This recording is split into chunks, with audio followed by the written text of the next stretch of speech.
I'm really excited to have on Paul Bloom today. He has an absolutely fascinating take on AI and loneliness. He says two things. One, AI can help solve loneliness. AI chatbots can help us feel less lonely. But, and this is the second part of the argument, he says that's a problem. We need loneliness sometimes in some ways to help us. It shapes us in often subtle but important ways. So let's get to that.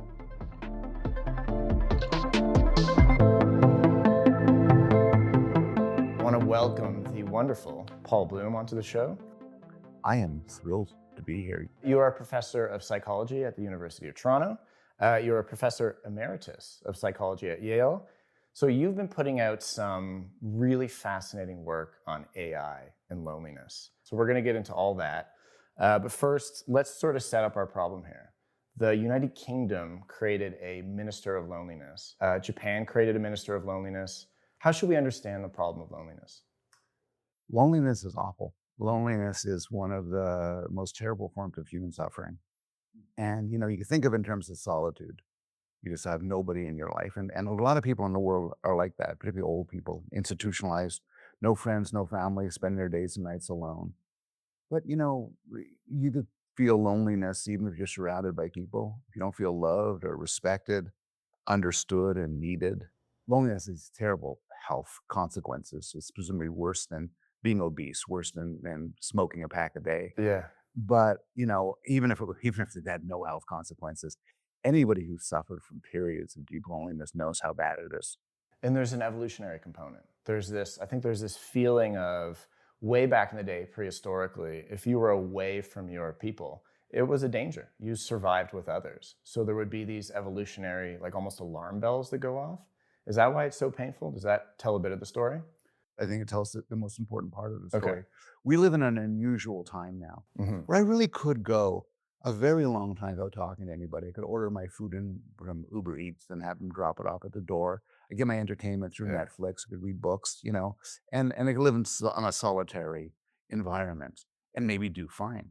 Yeah. But in the environment in which we evolve, everything of value, everything necessary for life was provided by other people. And so social isolation wasn't just kind of a bad thing. It was death. Yeah.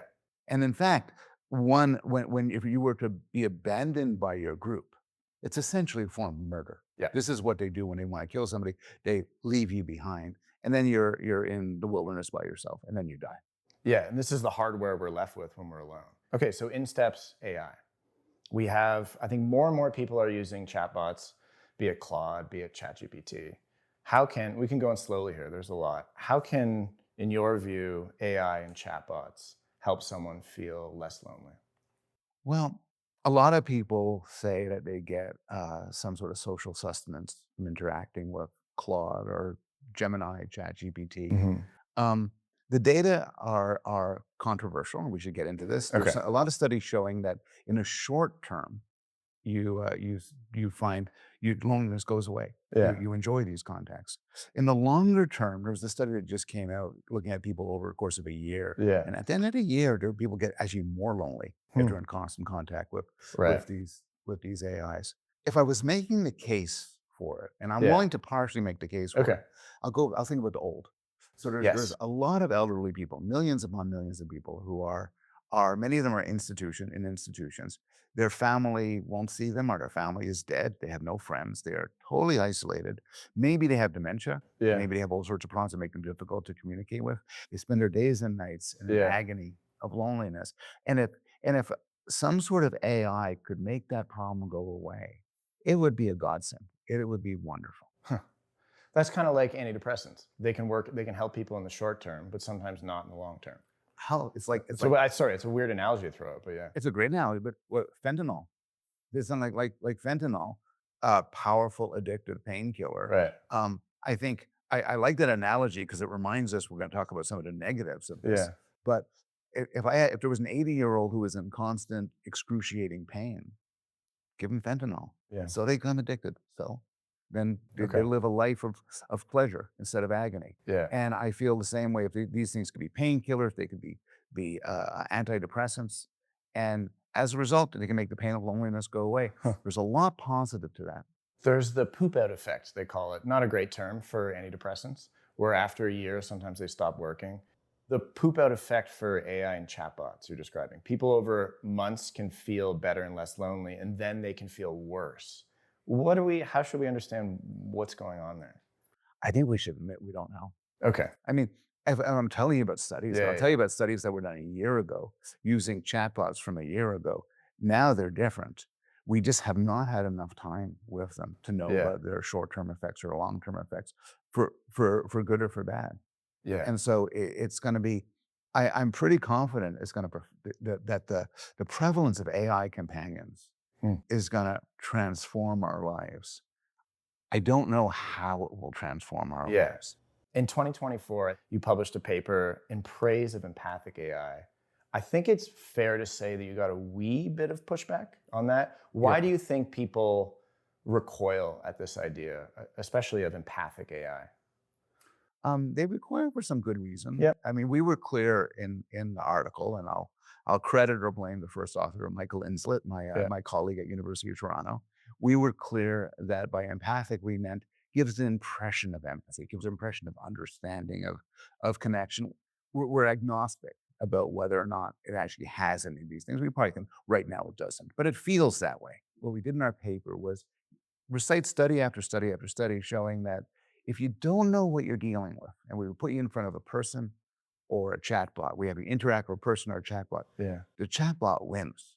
You say more understanding, more loving, Huh. more empathic, and and this opens up some possibilities. I mentioned before the suffering of the elderly. Mhm. Another venue is therapy. Another venue is just everyday loneliness. Maybe it could do some good. Do you think, I don't, I read this, I think the piece is a few months old, but you said that you don't think AI is conscious. No, I don't. Okay. So if AI doesn't have a mind, do you think there needs to be a mind for there to be real empathy there? Yeah, I do. Yeah. I think Okay. that I Yes. think Yeah. that if I'm communicating to a chatbot and I say, "Oh, God, I really feel for you, and this sounds awful," and Right. maybe there's the illusion of empathy, and maybe the illusion of empathy is enough. There's moral questions about AIs Yes. fool you, Yeah.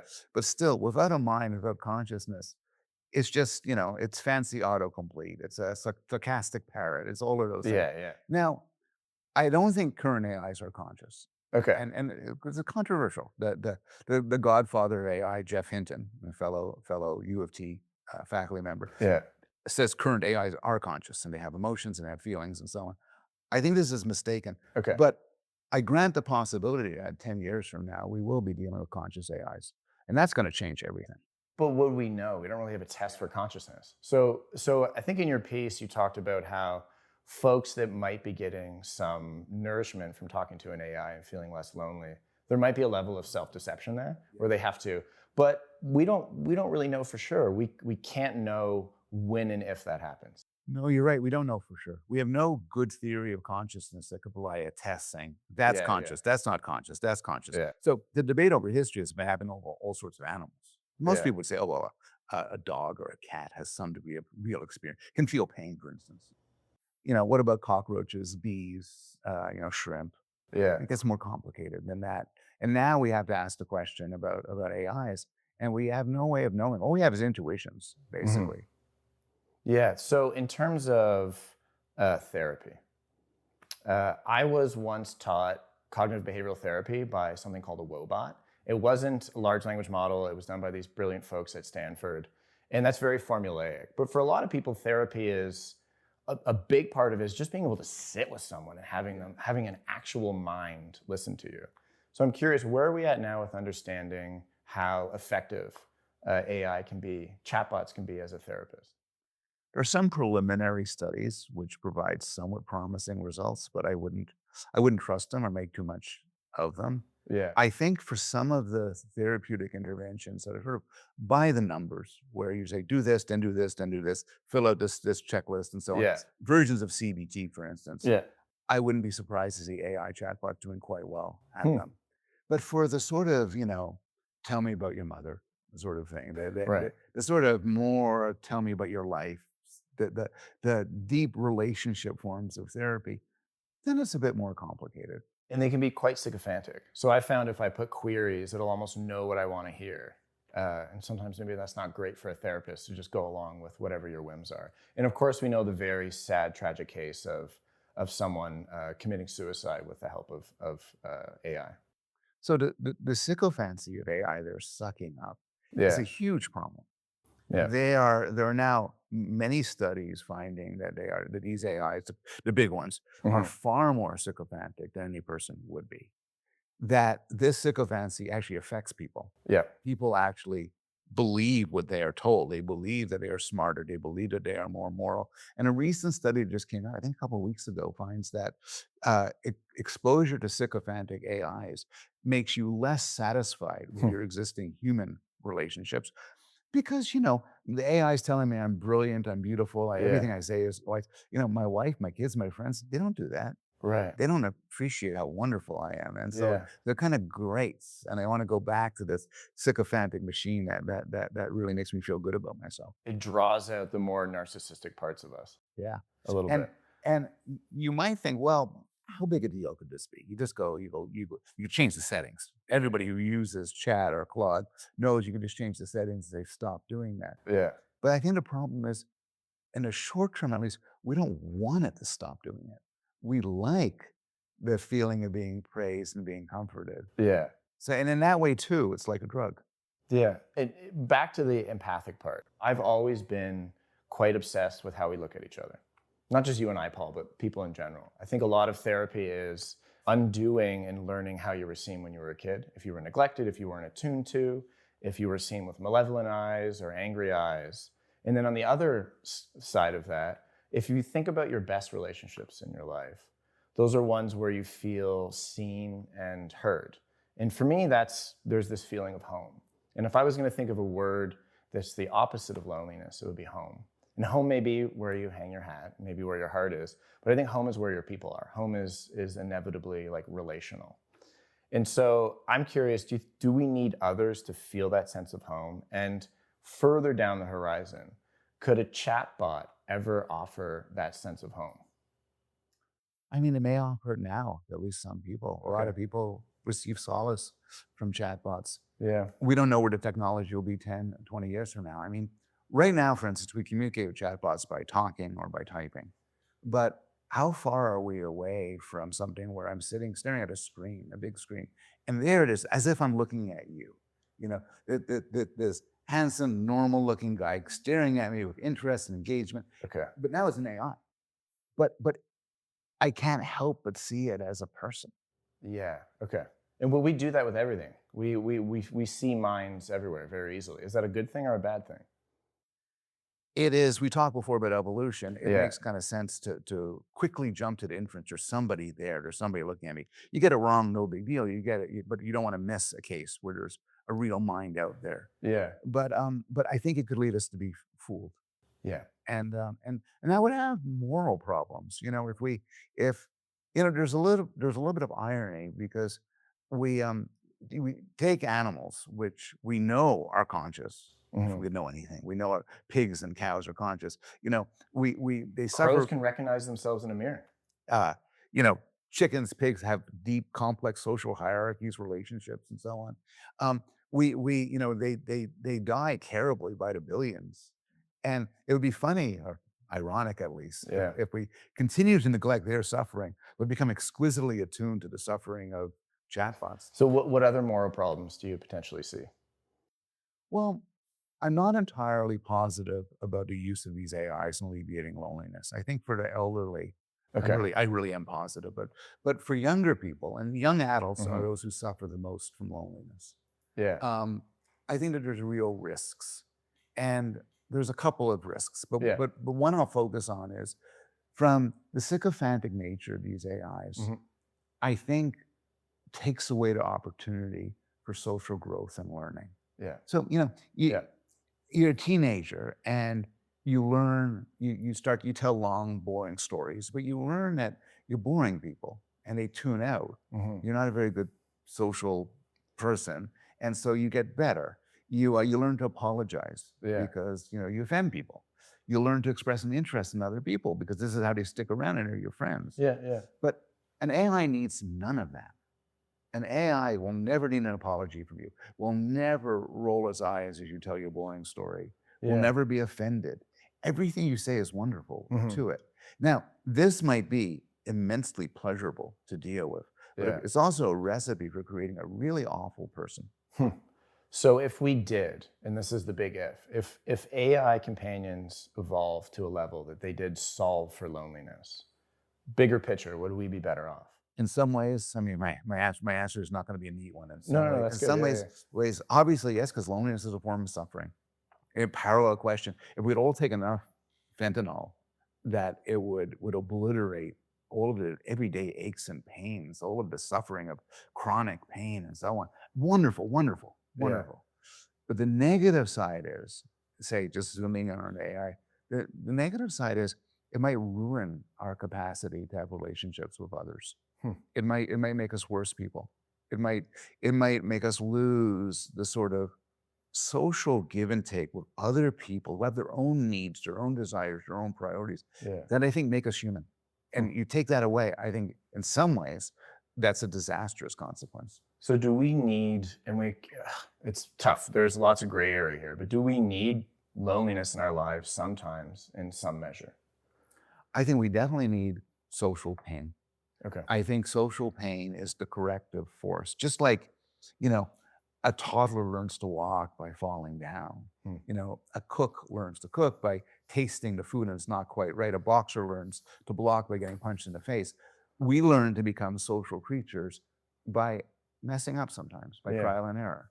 And full-blown loneliness maybe doesn't have to be, but it has to be Yeah. the sort of a little bit of the hurt of not being understood, the hurt of being of oh, I've offended somebody, I've bored somebody. That's all. Yeah. Doesn't feel good. I'd Yeah. rather not have that. But without that, Mhm. we wouldn't grow to be people. I want to talk about solitude a little bit. So there's loneliness and solitude. And so for me, every year starting in my early 30s, I'll spend 3 or 4 nights alone in a cabin in nature. The first time I did it, I hated it. Like it was terrible. To finally be alone with my thoughts, not being able to grab out a phone was like a lot.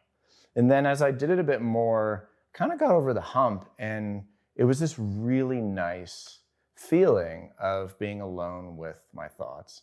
And they would, to a certain level, sometimes entertain me. Yeah. Different things would come up that I would have never been in touch with if I didn't leave that space of being alone. And then sometimes your thoughts slow down enough that you can let more of the world in, and that's its own pleasant thing. But the thing that I always found when I go away for like 4 nights is I've been completely alone. I haven't even texted with anyone. But when I come back, I'm more available for my pals. Like there's a richer connection. So do you think that um, to a certain level, learning to be alone can help us have richer connections in our lives? Absolutely. Susan Yeah. Cain writes about Okay. introverts, and she makes exactly that case. She says, a little bit of quiet.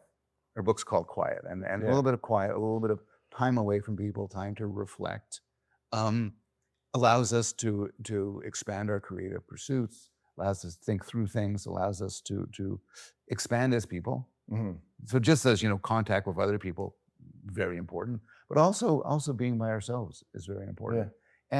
And this is an argument for solitude, a sort you're practicing. It's also an argument for escaping from our digital distractions. Yeah. And I do not practice what I preach. I am very, very rarely away from my phone for Same here. more than an hour. I can fully admit I have a phone addiction. So It's too much. and so the endless distractions of the phone Mhm. make us kind of make it hard to be bored at any second. I could Yeah. always play a word game or listen to a podcast or check my email and then like that. Yeah. But in the long term, I think it leads to sort of like a higher level of boredom. And in fact, again, Mickey Enslet from U of T has done some studies finding that even though we have these endless digital distractions, the extent to which people are bored, describe themselves as bored, has either stayed constant or has in some cases risen, Huh. even though we have all of these distractions available. Huh. Why do you think that is? I think because part of what bores us is something which is not engaging, just distracting, It's like a drip drip. like a drip drip. And to really escape from boredom, you need to actually put something into it. You need to sort of focus, have an extended interaction with, like a good movie Yeah. or a good TV show or a good book. But the endless drip drip of TikTok videos and notifications Yeah. and likes and so on, in the end, make us feel antsy and uncomfortable and Yeah. unhappy. Can we find that valuable solitude if we aren't willing to be lonely first? I think we can. I think solitude and loneliness are different. They're separable. Yeah. There's Atlantic writer Derek Thompson has a wonderful article where he points out that Americans and Canadians and probably everywhere are far more alone than we've ever been. You ask people how many have you eaten dinner alone over the last week? Right. When have you been to a party with other people? So solitude has increased radically over, say, the last decade. Loneliness, not so much. Okay. And so you could pull them apart. And you could also imagine, take your case, Yeah. you're out in the woods for 3 days, but there are people who love you. You have friends in the wings. So you're fine with solitude because you're still socially connected, just not now. Yeah. There's a great quote from Sherry Turkle here. If kids don't learn how to be alone with themselves, they will grow up only knowing how to be lonely. Does that register for you? Yeah. I think, Mihaly Csikszentmihalyi writes about flow, Right. sustained focus. And a lot of his attention towards the sort of near the end of his career has been focusing on adolescents and children. He made the case that part of learning to be, a full, competent, creative, agentic person is learning to engage in focused concentration, non-distraction. And often you do this by yourself. And so one of the gifts I would love to give, to people I love, their children, my children, would be the capacity to be alone, the capacity to feel solitude. Some of our best moments intentionally are when we're lost and not in our heads, right? And where there is this quiet.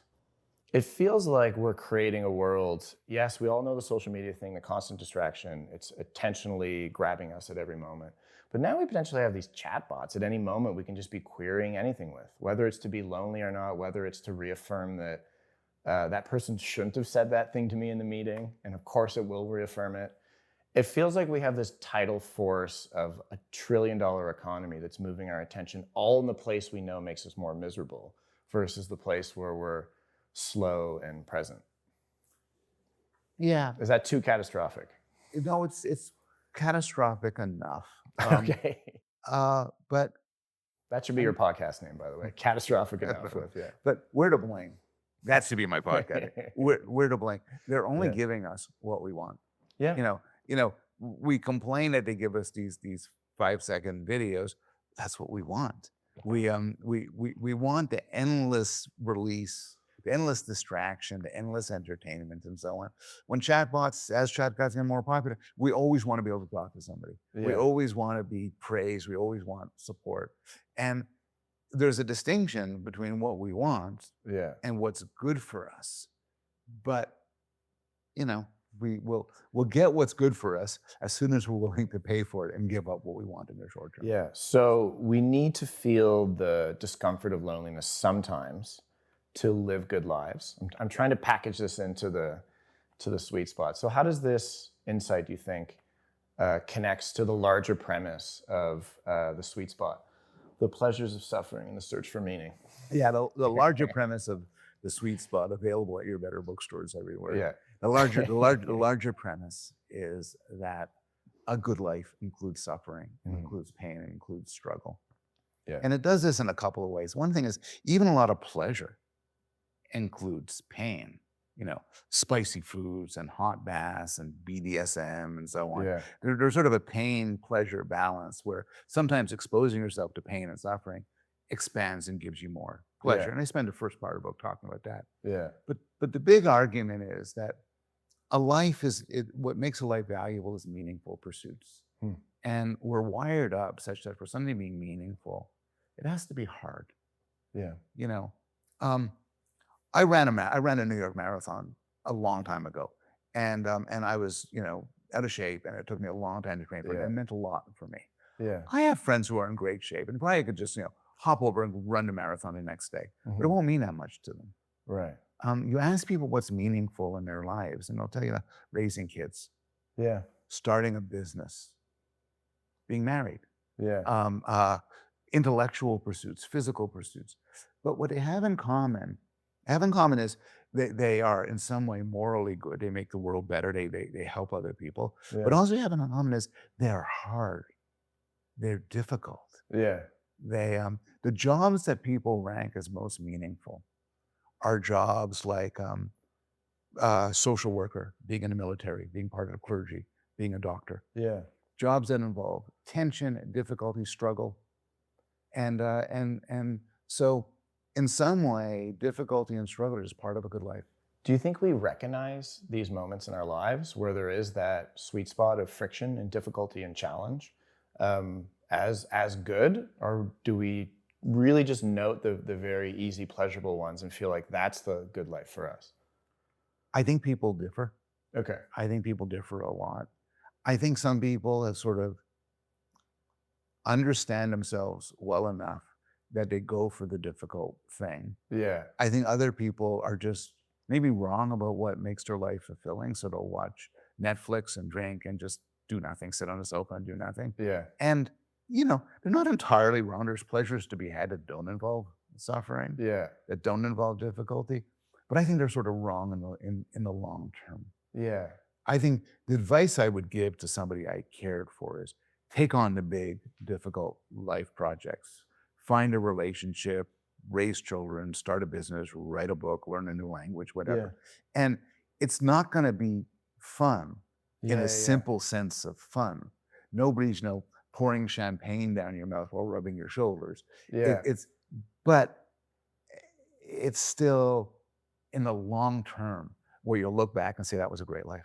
So if there's really good advice to give someone who just finished university, 21, 22, it's lean into the discomfort. You're not going to start a job. You're not going to start an internship. You're not going to be somewhere where it's going to feel comfortable or necessarily safe. That word's become very loaded these days. But lean into the discomfort. That's the good stuff. There, commencement speaker. But that's fair to say, right? Yeah. Do you think kids are less willing to do that now, though? I know we get into tough territory here, but are kids more likely to want to feel comfortable versus leaning into the discomfort that brings them meaning? The kids today, they're the worst. As every generation has said forever. Yeah. I won't compare. Like I don't. Okay. I don't know. Right, kids in the Yeah. 1920s were really lazy, awful people, and there's a word much worse than they are now. But I think part of nature of being a kid Yeah. is you like whatever the equivalent is of of cotton candy and sitting in your jammies watching action shows on TV and running around goofing around. To enter sustained difficulty and challenge Yeah. is really, really hard and requires a level of discipline, requires social support, requires your parents telling you to do it from the beginning. It's in the nature of a kid to want to goof off and have fun. Mm-hmm. Yeah. And your example of parenting, how is parenting a really good example for folks of the sweet spot?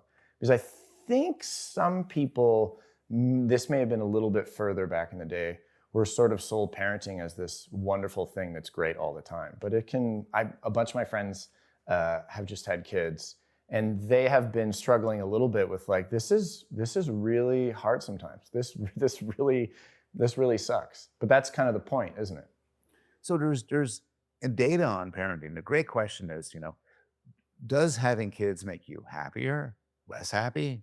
And the results are kind of a mess. Okay. It depends on the country. For instance, in the United States, there's a lot of evidence that having kids makes you less happy. In other countries that have more social support for parents, like more parental leave and more daycares that are available, it makes you a bit more happy. Yeah. But it's complicated. Older parents are happier than younger parents. Men get more of a boost from having kids than women. Okay. There's complicated trade-offs. But I think the answer to your question, I'm not really answering your question. I'm just talking in terms of happiness. Yes. You ask people about meaning and significance and regrets, and it turns out most people feel good about having kids after the fact. Mm-hmm. And I think most people will acknowledge it's not like I just add up the happiness points, the hedons. Right. Having kids was this genius move. Yeah. You know, my wife and I have a 3-month-old. Are you in the sweet spot now, do you feel? I am in, I really like going to movies, and I have not been able to go to movies. Okay. I also, for the first couple months, I also enjoyed sleeping and taking showers. Those things, I had Those are I nice had to things. give up too. It was tough. Mhm. It was tough, but even then, to feel love for a new creature, to feel like this immense, staggering responsibility Mhm. is good. And you can live a life well lived without kids. There's a lot of ways to scratch this itch. But I think that somebody who says, "Will children make me happier?" is maybe asking the wrong question. I think the answer is maybe, maybe not. Yeah. But I think the question is, will children add meaning to my life? The answer is probably yes. Yeah. I feel like video game designers understand the point of the sweet spot quite well. If you're playing a video game level, if it's too hard, it's terrible. If it's too easy, it's not fun. If it's just right, that's a fun, great video game. And so we should live our lives like a good video game. It's a ridiculous bumper sticker statement, but yeah. Sort of. Video games are an excellent example of how struggle and difficulty can increase pleasure. Right. Where you're right. If the Yeah. game's too easy, it's no fun. Yeah. And so they want to find it right between, the level of too easy and the level of too difficult, a sweet spot, Yeah. which just quite works. Same with like I do crossword puzzles. Huh. I enjoy doing crossword puzzles, but I don't do the easy ones because that's who cares. But if they're too hard, I find them frustrating. Yeah. And I don't like it. So I just the ones that are just make me work just to the right amount. And I think there's a genius in people who devise entertainments that really capture this level. So think about video games, but also think about, like, a lot of people, I use these New York Times apps. I play do connections and Wordle sometimes and the spelling bee. And they're just the right level of difficulty to make it almost addictive. Yeah, it's a good analogy for living your life. Yes, that's fair enough. Thank you so much for coming on to hang out. I really appreciate it. This was fantastic. Have me back. Yeah, absolutely.